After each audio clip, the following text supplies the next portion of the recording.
know. I used to be so handsome when I was young. And what now? I've become somewhat jumpy. Nah, I haven't really changed. I'm the same as I was, just a little bit older. Mars, are you crying? What? No, I just got something in my eye, that's all. Come on, Mars. At least show us what you've got. Hell no, it's none of your business, two idiots. Come on, show us. Well, now let's see what you've got here. Wow, you're so young. Yes, I can even recognize you, Mars. Oh, I remember when I was young, but then I looked worse than I do now.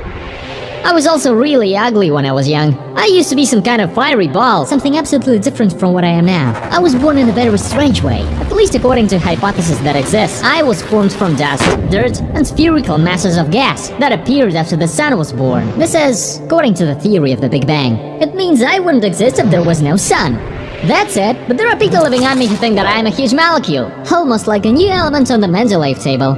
I'd like to say that I don't care about your story and how you looked like when you were young, but it may sound rude, so I'll be polite and just ask you to give me my album back. Mars, shut up! Earth, so you were born like this. But what about me? Because I'm the coolest satellite in the whole universe. Okay, I warned you.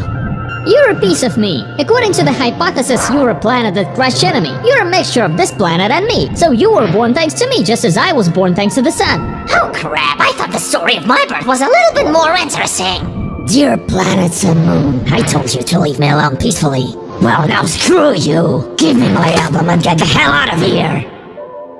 Now I'm satisfied. Yeah.